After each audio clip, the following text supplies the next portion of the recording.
નમસ્કાર વિદ્યાર્થી મિત્રો, ચાલો ઇતિહાસ જાણીએ। એમાં આપણે ભાગ 1 અને 2 માં ભૂતકાળના ઇતિહાસની માહિતી મેળવી, તો આપણને તેમાંથી કેટલું યાદ રહ્યું તેને ફરીથી યાદ કરીએ। તો અહીંયા ભાગ 1 અને 2 માં આપણે ભૂતકાળના ઇતિહાસ વિશે માહિતી મેળવી, તો એને ચકાસી લઈએ કે કેટલું આપણને યાદ રહ્યું। થોડીવાર માટે આપણે પશુ જેવા બની જઈએ। કોઈ પણ પશુ હોય, ગાય, ભેંસ, બળદ, ઊંટ, ઘેટા, બકરા, કોઈ પણ હોય તો પહેલાં કોઈ પણ ઘાસ મોટું મોટું ખાઈ લે છે અને પછી આરામની પળોમાં એને ફરીથી બહાર કાઢીને વાગોળે છે, ઝીણું ચાવે છે તો પચી જાય છે, બરાબર। તો આપણે કરેલા અભ્યાસને ફરીથી વાગોળી લઈએ, થોડી વાર માટે પશુ જેવા બની જઈએ અને એને યાદ કરી લઈએ, તો આપણને કાયમ માટે યાદ રહી જાય।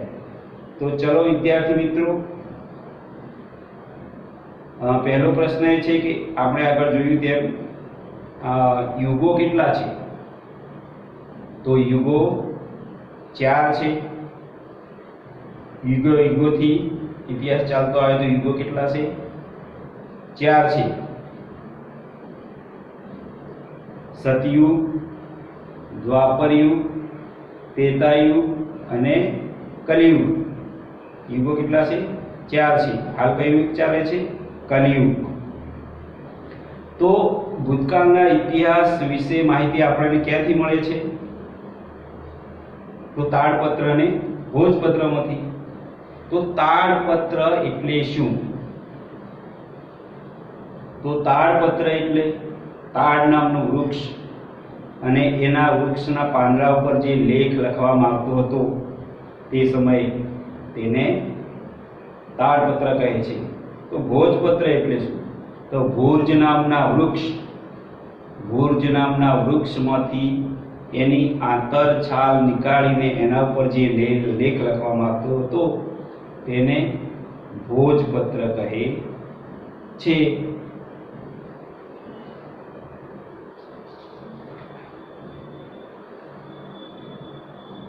તો આવા તાડપત્ર અને ભોજપત્ર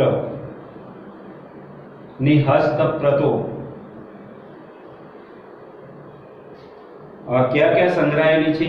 તાડપત્ર અને ભોજપત્રની હસ્તપ્રતો, હસ્તપ્રત એટલે હાથથી લખેલો લેખ, તે ક્યાં સંગ્રહાયેલી છે? તો હસ્તપ્રત, તાડપત્ર અને ભોજપત્રના લેખો મંદિરો અને મઠોમાં સંગ્રહાયેલા છે। તાડપત્ર અને ભોજપત્ર ઉપર જે લિપિ લખવામાં આવતી હતી, જે લખાણ લખવામાં આવતું હતું, તે કઈ ભાષામાં લખવામાં આવતું હતું?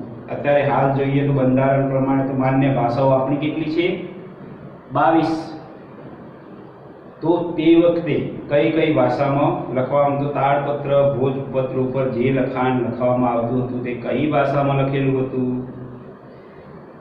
તો જવાબ છે તાડપત્ર અને ભોજપત્ર ઉપર જે લખાણ લખવામાં આવતું હતું તે સંસ્કૃત, પ્રાકૃત અને તમિલ ભાષામાં લેખ લખેલા હતા। તો જે લેખ લખવામાં આવતા, આગળનો પ્રશ્ન જોઈએ, તાડપત્ર અને ભોજપત્રમાં જે લેખો લખવામાં આવતો હતો એમાં કઈ બાબતોનો સમાવેશ થતો હતો અથવા શું તેમાં લખવામાં આવતું હતું? તો એમાંથી તાડપત્ર અને ભોજપત્ર પર લખેલા કવિતા, નાટકો, વાર્તાઓ, મહાકાવ્યો તેમજ આર્થિક, તે વખતે લોકોની આર્થિક સ્થિતિ, રીત રિવાજો, સામાજિક માન્યતાઓ, રાજાઓની જીવનશૈલી, વિજ્ઞાન, શિક્ષણ, દવાઓ વગેરેની માહિતી તેના ઉપર લખવામાં આવતી હતી। ચલો આગળ જોઈએ તો અભિલેખ એટલે શું? અભિલેખ એટલે શું? તો ધાતુઓ અને પથ્થરો પર જે લખાણ લખવામાં આવતું હતું તેને અભિલેખ કહેવામાં આવે છે।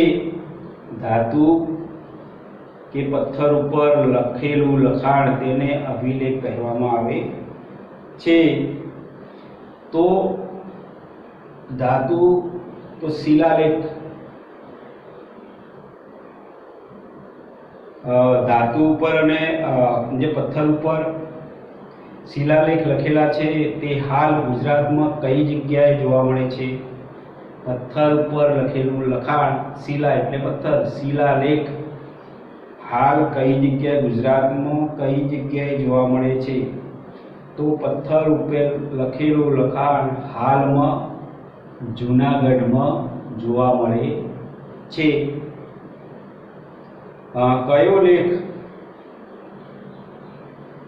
કયો લેખ સૌથી વધારે જૂનો અને ટકાઉ છે? તો સૌથી ટકાઉ લેખ કયો છે? લાંબો સમય ટકી શકે તેવો લેખ કયો છે? તો ધાતુ અને પથ્થર ઉપર લખેલા લેખો લાંબો સમય સુધી ટકી રહે છે.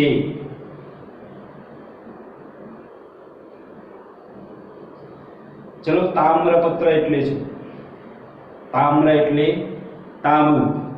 તાંબાના પતરા ઉપર લખેલા લેખને તામ્રપત્ર કહે છે. તો તામ્રપત્ર ઉપર લખેલા લેખો અને તેનો સંગ્રહ ગુજરાતમાં કઈ કઈ જગ્યાએ, કયા કયા જિલ્લામાં જોવા મળે છે? તો તામ્રપત્ર ઉપર લખેલા લેખો, જેને કહેવાય અભિલેખો, તે પાટણ, અમદાવાદ અને ગાંધીનગરમાં સંગ્રહાયેલા છે.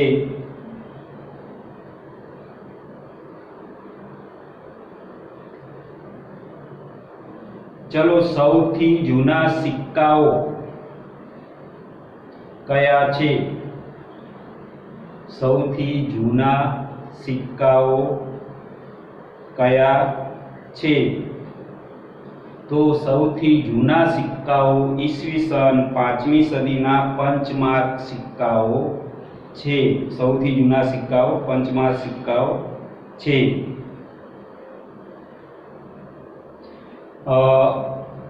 પુરાતત્વશાસ્ત્રીઓએ ખોદકામ કરતા અથવા ઉત્ખનન કરતા તેમાંથી કઈ કઈ ચીજ વસ્તુઓ પુરારૂપે બહાર કાઢી છે?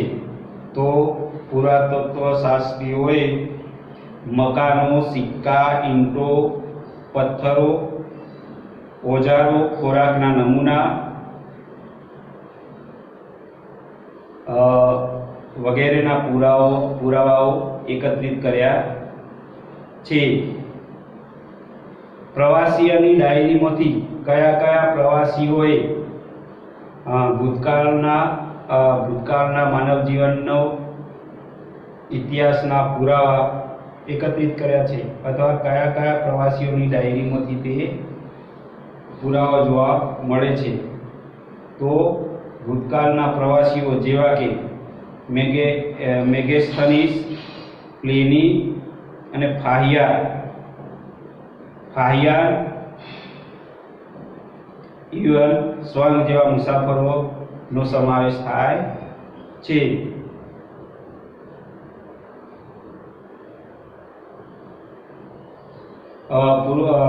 સિંધુ ખીણના કિનારે પાંગરેલી મહાનતાના પુરાવાઓ આશરે આજથી કેટલા વર્ષ જૂના છે? તો પુરાતત્વશાસ્ત્રીઓએ એકત્રિત કરેલા પુરાવાને આધીન આશરે 4500 વર્ષ પહેલાના છે.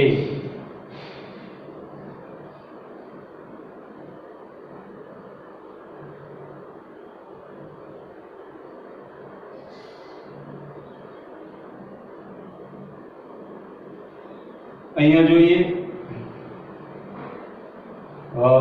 ઇન્ડિયન શબ્દ શેના ઉપરથી ઉતરી આવ્યો છે. ઇન્ડિયન શબ્દ તેના ઉપરથી ઉતરી આવ્યો છે અને તેને સંસ્કૃતમાં શું કહેવામાં આવે છે? તો ઇન્ડિયન શબ્દ ઇન્ડ્સ પરથી ઉતરી આવ્યો છે અને તેને સંસ્કૃતમાં સિંધુ કહેવાય છે. તેને સંસ્કૃત ભાષામાં સિંધુ કહેવાય છે. ઈરાનીઓ અને ગ્રીસના લોકો સિંધુને કયા કયા નામે ઓળખે છે?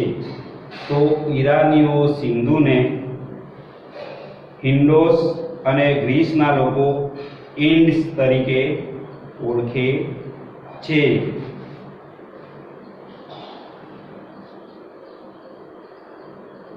તો અહીંયા આપણે ઇન્ડ શબ્દ ભારતનો ભરત નામનો સમૂહ આવ્યો અને ભારત નામ પડ્યું. ભરત નામનો સમૂહ માનવ સમૂહ આવ્યો અને તેના ઉપરથી ભારત નામ પડ્યું. તેની માહિતી ઋગ્વેદના ચોથા વેદમાં, સૌથી જૂનો વેદ અને મોટા વેદમાંથી મળે છે. ક્યાંથી મળે છે? ઋગ્વેદમાંથી તેની માહિતી મળે છે. ચલો વેદો કેટલા છે? અહીંયા આપણે જોઈએ વેદો કેટલા છે. તો વેદો 4 છે. કે કેટલા છે? વેદો પણ 4 છે. ઋગ્વેદ, સામવેદ, યજુર્વેદ ને અથર્વવેદ. ઋગ્વેદ, સામવેદ, યજુર્વેદ ને અથર્વવેદ. ચલો અહીંયા જોઈએ ભૂતકાળ ઈસુ ખ્રિસ્તના જન્મ પહેલાના સમયને ટૂંકમાં શું કહેવામાં આવે છે? તો ઈસુ ખ્રિસ્તના જન્મ પહેલાના સમયને બીસી, ટૂંકમાં બીસી કહેવાય છે. ઈસવીસન પૂર્વે. ઈસુ ખ્રિસ્તના જન્મ પહેલાનો સમય એટલે ઈસવીસન પૂર્વે. ઈસુ ખ્રિસ્તના જન્મ પછીના સમયને શું કહેવામાં આવે છે? તો ઈસુ ખ્રિસ્તના જન્મ પછીના સમયને એસી, મતલબ ઈસવીસન. ચલો આગળ જોઈએ શિલાલેખ એટલે શું? તો પથ્થર ઉપર લખેલા લખાણને શિલાલેખ કહેવામાં આવે છે. તામ્રપત્ર એટલે શું? તો તાંબા ઉપર લખેલા લેખને તામ્રપત્ર કહેવામાં આવે છે. ભોજપત્ર એટલે શું? તો ભુર્જ નામના વૃક્ષની આતરછાલ ઉપર લખેલા લેખને ભોજપત્ર કહેવામાં આવે છે. ચલો વિકલ્પ જોઈએ. પ્રાચીન સમયમાં માનવી શેના ઉપર લખાણ કરતો હતો? પ્રાચીન સમયમાં માનવી શેના ઉપર લખાણ કરતો હતો? ચલો બોલો જી. કાગળ ઉપર, કાપડ ઉપર,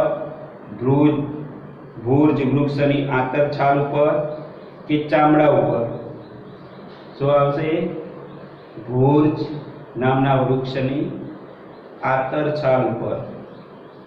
નીચે પૈકી કયો પ્રાચીન ઇતિહાસ જાણવા માટેનો સ્ત્રોત નથી? બરાબર સમજો. ઉતાવળમાં ખોટો જવાબ લખી નાખે છે વિદ્યાર્થીઓ. અહીંયા નથી શબ્દ છે. નીચે પૈકી કયો પ્રાચીન ઇતિહાસ જાણવા માટેનો સ્ત્રોત નથી? અભિલેખો, તામ્રપત્રો, ભોજપત્રો કે વાહન? તો કયો નથી ઇતિહાસ જાણવા માટેનો સ્ત્રોત? વાહન. નીચેનામાંથી કયા લખાણો લાંબા સમય સુધી ટકી રહે છે? આપણે પ્રશ્ન આગળ જોઈ ગયા તો પણ ફરીથી જોઈ લઈશું. અભિલેખ, કાગળ પરના લખાણ, કાપડ પરના લખાણ કે વૃક્ષના પાન પર લખેલા લખાણ? લાંબા સમય સુધી ટકી રહે તેવો લેખ. તો શું આવશે? અભિલેખો આવશે. ટૂંકમાં ઉત્તર આપો. બીસી નો અર્થ આપણે હમણાં સમજી ગયા. બીસી એટલે ઈસુ ખ્રિસ્તના પહેલાનો સમય, ઈસવીસન પૂર્વે. એડી એટલે ઈસવીસન. એડી નો અર્થ તો ઈસવીસન. અને ભારતમાં સૌથી જૂના સિક્કા કયા છે? પંચમાર્કના સિક્કા. ઇતિહાસ જાણવાના સ્ત્રોત કયા કયા છે? તામ્રપત્ર, પછી અભિલેખો, તાડપત્ર અને ભોજપત્ર અને સિક્કાઓ. અહીં જોડકણા પણ છે, તો જોડકણા તમારે જોઈને જોડી લેવા. જે પ્રશ્નો આપણી જોડકણા ખાલી જગ્યા એ પ્રશ્નોમાંથી જ કોઈ પ્રશ્નની ખાલી જગ્યા પણ બની જાય ટૂંકા પ્રશ્નોની, તો ખાલી જગ્યાના રૂપે પૂછાય તો પણ જવાબ સારી રીતે લખવો. મારા બોલેલા પ્રશ્નો દરેકે પોતાની નોટબુકમાં લખવા અને તૈયાર પણ કરવા. તૈયાર કરી દેશો. મોઢે પ્રશ્નનો જવાબ બોલતા આવડે સમજો તમે સારી રીતે એનો અભ્યાસ કર્યો છે. ઓકે.